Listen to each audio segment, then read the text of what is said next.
So hello guys, today will be our first lesson for the same module again, and we will be starting with the basic introduction about Mandarin culture and daily etiquettes. So first of all, I would like to state some of the most important facts about Mandarin language. Mandarin is the most spoken language in the world, and it has also got like over 1 billion native speakers, mainly in China, Taiwan, and Singapore. And you also have a lot of Mandarin speakers in regions like Macau or even Hong Kong, and also in Malaysia, especially in Kuala Lumpur. And Mandarin is a tonal language. It basically has four main tones, but overall it consists of like five tones, in which four are the main or basic tones, while fifth being the neutral tone, depending on what kind of word you are going to express or what kind of expression you are going to use. So it really depends on that as well. So the meaning of a word can change completely depending on the type of or the kind of tone you may use. So this is also one of the most important aspects of Mandarin language.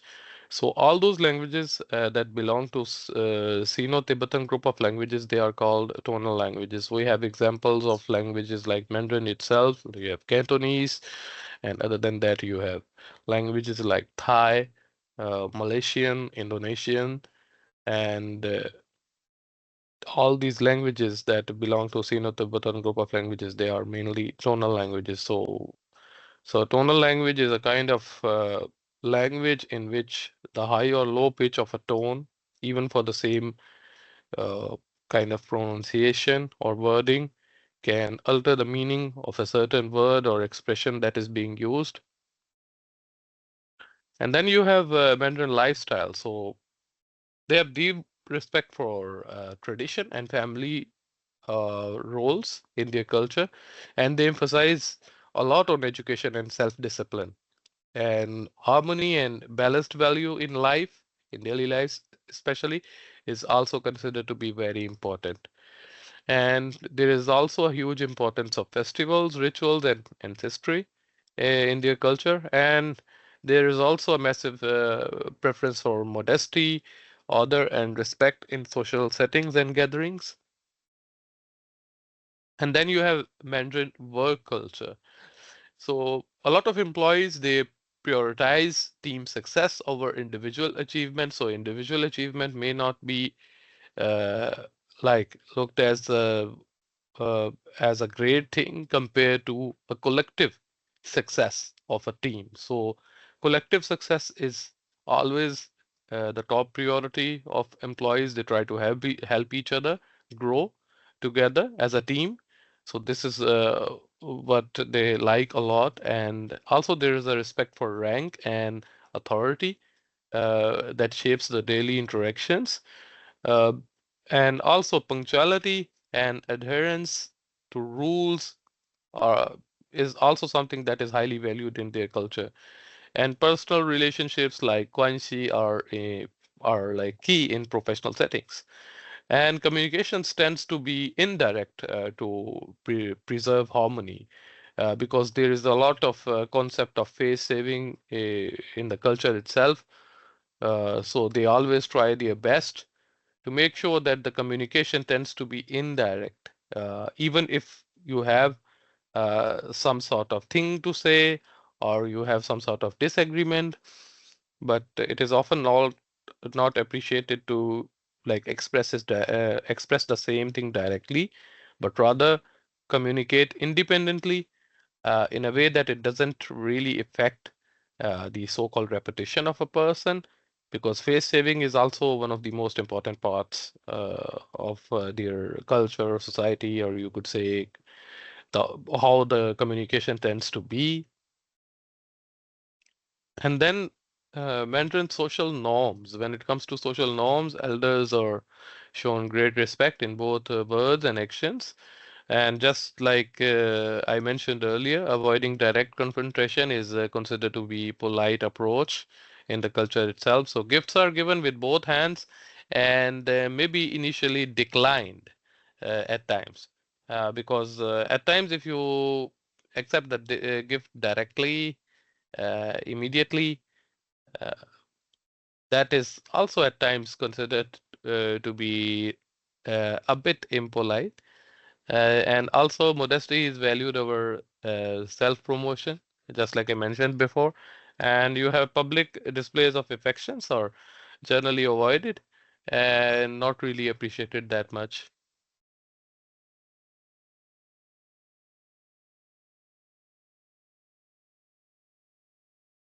And then you have some basic polite expression in Chinese itself. You have words like ni hao, which is for hello, and then you have words like 再见, which is for goodbye.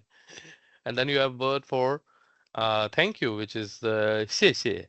And then you have word for 不客气, which is for you are welcome. Don't stand on the ceremony. Don't be so polite or don't be so courteous. Depending on if like whether you translate it like in an expression way, idiomatically or literally. Literally, po means no or not. It's a sign of negation, and for courtesy means courteousness or to be courteous. So if we try to translate it literally, it will mean don't be so polite or don't be so courteous. So in other sense, don't stand on the ceremony. So it's a common expression that is also used to express you are welcome or you are most welcome or something like that. And then you have expression like 请, which means please or may I or could you please give me a favor or something like that kind of expression. It is usually used in a situation where you are either trying to take favor from somebody or or like giving favor to somebody. So it's usually like that. And then you have expression like 没关系, which is sorry, we have 对不起 at first. So 对不起 means sorry. And generally it is used as a term for sorry or something you wanna apologize for or you are guilty about something. Then usually you use this kind of expression in general. And then you have expression like 没关系, which is for it's okay, no problem, that's not a big issue or something like that. So um, may is also a sign of negation, uh, used for no or not kind of expression. And 关系is generally translated as relationship, but in this kind of expression, it usually means that it doesn't matter or something like that when it is combined with may as a word of expression. So 没关系, it's okay, it doesn't matter, it's not an issue, it's not a problem. So it can be translated like this. And then you have expression like 你好吗. 你好吗 generally means how are you? Or you could say how are you doing? So this is how this expression is translated normally. And then you have expression like 很高兴认识你. 很高兴认识你 means nice to meet you. 很高兴 means to be very happy. 认识你 to be able to know you in other sense. So 很高兴认识你, nice to meet you or nice to know you if you translate it literally. So it will mean something like that. And then you have some of the do's in Mandarin society that you can do. Greet politely with a slight bow or nod, especially when meeting elders or superiors, and also use both hands when offering or like receiving gifts, documents, or even business cards, and also show great respect for elders. Letting them speak first or to be served first is also something that is very much appreciated in the culture. And also address people formally using their title and surname unless invited to be informal. It's also something that is important to note here. And also be punctual for social and business meetings. So lateness is considered disrespectful overall, and express humility when receiving compliments by downplaying them modestly, because modesty is something that is very much appreciated in the culture itself. And then you have follow the seating order in formal settings. It reflects hierarchy and respect. And also bring a small gift when you are visiting somebody or someone's home as a token of appreciation. And then you have polite phrases like 请, which is used to give and take like favor, and 谢谢 for thank you. So respect group harmony by avoiding loud disagreement or even direct confrontation. So just like I mentioned, uh, you have to respect group of individuals in an harmonious way by avoiding loud kind of disagreement. Even if you have disagreement, there is always another way to discuss that or even resolve that issue, and try to avoid direct confrontation if I mean by all means, because this is not something that is like really appreciated in the culture itself. And now we have don'ts in Mandarin. So don't point with your finger, use your whole hand or gesture subtly, and don't stick chopsticks upright in rice. It resembles funeral rituals. And don't touch someone's head because the head is considered to be sacred thing. And don't give clocks or umbrellas as gifts because they symbolize bad luck or separation. And don't openly criticize or embarrass someone because it causes a loss of face, reputation, just like I mentioned earlier. And don't initiate physical contact like hugging or even back patting unless you are very close or familiar with somebody or you know somebody for a very long time. And also don't talk loudly in public places. Modesty and calmness are appreciated much more than that. And don't write names in red ink because it traditionally signals death or severing ties between two parties.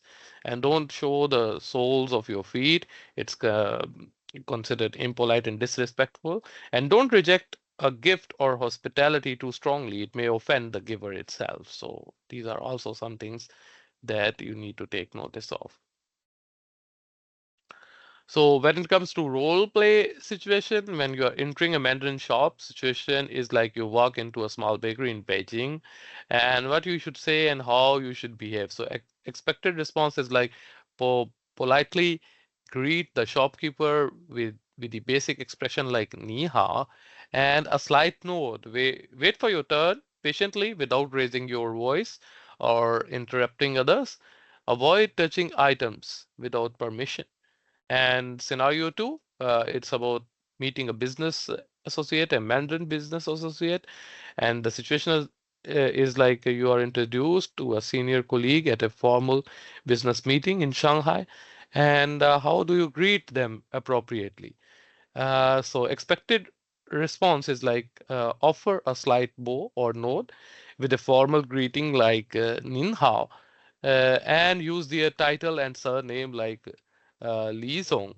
Li Song is generally Song is for manager, and Li being the surname or the family name also used in combination with the word Song, which is for manager. So generally it is termed as manager Li in this context. So avoid overly firm handshakes or casual physical contact unless initiated. Okay, unless you are very much familiar with the person himself or know the person for a very long time. So this is also something to take notice of. So this is pretty much it for today for the lesson we had today. And I'm going to repeat some of the vocabulary again for today. The important highlights of today's lesson was vocabulary like ni hao, which is for hello, and then you have 再见, which is for goodbye, and you have 谢谢, which is for thank you, and you have 不客气, which is for like you are welcome or don't be courteous, don't stand on ceremony or something like that, and you have 请, which is generally translated as an expression for please or giving or receiving favor from somebody, usually used in that kind of context. And then you have expression like 对不起, which is used for sorry. And then you have expression like 没关系, which is for it's okay, no problem, it doesn't matter, that's fine, or something like that. And then you have 你好吗, which is for how are you. And then you have 很高兴认识你, which is an expression for nice to meet you. And always use polite expressions like 请 or 谢谢 in formal conversations, and also in business settings, or even in social or public gatherings, to show your politeness towards the group that you are talking to. And then you have some of the don'ts that you won't be like much to do in their culture, which is like don't point your finger, use your whole hand or a gesture subtly, and don't stick chopsticks upright in the rice. It resembles a funeral ritual. And don't touch somebody's head because the head is considered to be sacred in the culture itself.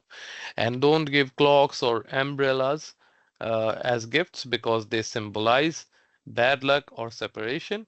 And don't openly criticize or embarrass someone because it is like in general it causes a loss of face or reputation.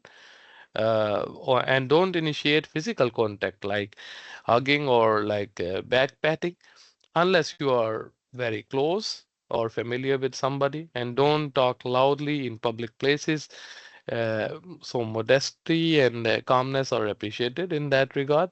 And don't write names in red ink. Just like I mentioned earlier, it traditionally signals death or severing ties between two parties. And don't show soles of your feet because it's considered to be rather impolite and disrespectful. And don't reject a gift or hospitality too strongly because it may offend the giver itself. So it may offend the giver himself. So it is also something that you would like to avoid in a general situation. So other than that, when you are like entering a Mandarin shop and suppose you are walking into a small bakery in Beijing, and you want to make sure that uh, you behave properly in a proper manner, then in that case, politely greet the shopkeeper with some basic expressions like ni hao or nin hao, and a slight nod, and then waiting for your turn patiently without raising your voice or interrupting others, and avoid touching items without any permission. So this is for scenario one. In in that case, like you are entering a Mandarin shop and you want to buy something, then you wait for your turn, be polite and courteous to the shopkeeper, and politely ask uh, about the thing that you need, and also wait for your turn. And then in scenario two, you are meeting a business associate, a Mandarin business associate. So you are introduced to a senior colleague at a formal business meeting in Shanghai. So how do you greet them appropriately? So expected response would be to offer a slight bow or nod with a formal greeting like Nin Hao, and use their title or and their surname. So in this name Li Zong, uh, Li itself is like the surname or the family name for the person himself, and Zong is for manager. And generally we use the surname or family name first, and then the short name for manager or general manager is used afterwards. So in this scenario, because Li is the surname, so that's why the name being used here is Li Zong. Li Zong for being the general manager. And avoid overly firm handshakes or casual physical contact unless initiated. So this is also something that is important to notice. Uh, and you can also use some general expressions like 早上好, which is for good morning in that case or scenario, and 下午好, which is for good evening. And And then you have special expressions like uh, just like we studied ni hao ma, ni samayang, how are you or how are you doing? This is also one of the expressions that you can use generally in business or uh, formal social gatherings. We will prefer to use the expressions like ni hao ma because ni samayang is more of a casual expression that is generally used among people that you are quite familiar with in general terms and or normally. So this is what we generally do in a social or public gathering. So this is about it for the first lesson. Uh, it is about the introduction of the culture itself and some of the expressions that we use, like ni hao, 再见，谢谢，不客气，请，对不起，没关系，你好吗？And 很高兴认识你。And if you want to say in reply that you are also like happy to meet that person, you can say in your reply, 我也很高兴认识你。我 means I, 也 means also, and 很高兴认识你. The same expression will follow afterwards. So these are some of the expressions that we learned earlier. And other than that, we also learned about Mandarin social norms and how the social norms are like important, extremely important in their culture, and also the importance of ancestors, and also like the gift giving culture, like the gifts are given with both hands and maybe initially declined instead of being accepted directly. And modesty is valued over self promotion, and collective uh, efforts are appreciated far more compared to like individual success. So working as a team is far more appreciated rather than uh, like the individual success or individual performance, uh, because generally collective effort is termed as the key to success in business values and also in business culture of the Mandarin society itself. And public displays of affection are also generally avoided and not very much appreciated in the culture itself. And modesty is very much appreciated. Okay, and then you have direct confrontation. You have to avoid direct confrontation because direct confrontation is not considered to be very polite in the culture itself. And about the work culture part, so just like I mentioned, employees prioritize team success over individual achievements, and respect for rank and authority also shapes daily interactions. And then you have punctuality and adherence to rules is also highly valued. And personal relationships like guanxi are key in professional settings. And communications skills tend to be indirect to preserve harmony among people. And about the lifestyle, there is a deep respect for tradition and family values, and there's a massive emphasis on education and self-discipline, and you have harmony and balanced value in life, in daily life. That is what is like appreciated a lot. And you have importance of festival rituals and ancestry. And then you have preference for like modesty, order, and respect in social gatherings. So So some of the basic facts is that it is a very widely spoken language in the world with more than 1 billion native speakers, not only in mainland China, Taiwan, and Singapore, but also in regions like Macau and Hong Kong, and also in Malaysia, because Kuala Lumpur is also like uh, full of Mandarin speakers and also Cantonese speakers, and also it's a tonal language with four main or basic tones. Meaning of word can also uh, be altered depending on the like kind of tone uh, or the high or low pitch of the voice that you use. So these are also some of the most important facts about the Mandarin language and culture itself. So that's pretty much it for today. And hopefully see you everybody next week.